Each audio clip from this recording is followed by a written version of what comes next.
Awesome work today, Austin. Proud of you for continuing to work hard at this. Here's what I want you to review this week. First, let's take a look at Crazy Train.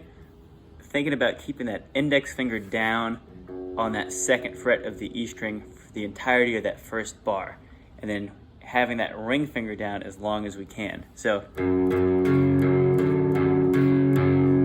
for that whole thing, we can leave index and ring finger down. And what happens when we can do that? You get this chord sound ringing out throughout the whole piece. So, and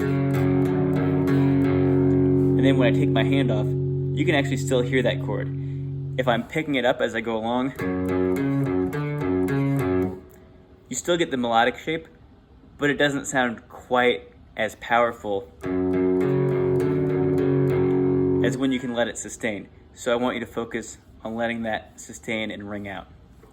And then, as we look to those new chord shapes I wrote out for you, I really am mainly concerned with you being able to play these. So ring finger is going to come up to the 7th fret. And what's cool about these dots, you have them as dots on your guitar, these are a little bit different, but the first one's 3rd fret, next one's 5th, third one is 7th. So on that 3rd dot, I want you to take your ring finger, put it on the D string, then middle finger goes on the 6th fret of the G string, the next one down, and then index finger goes on the 5th, or that 2nd dot.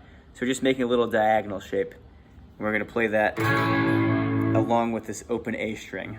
And then we slide that whole thing down 1 fret, but now we're gonna switch the position of this middle finger and the index finger.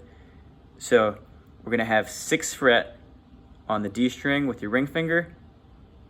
Index finger is on the 4th fret of the G string, and middle finger is on that 2nd dot, the 5th fret of the B string. So we get this sound. Then we take that whole shape, slide it down 1, 2 frets. So now ring is on 4th fret of the D string, index is on 2nd fret of the G string, and middle is on the 3rd fret of the B string. And then finally we have this A major where I want you to use just your index finger. So open, 2, 2, 2. And what's important about this is to not push down too hard. This applies to chords, but also single notes. When you start pushing down too hard, it gets a little out of tune. My guitar is already a little out of tune. So just make sure you're pushing lightly to kind of minimize those issues with that.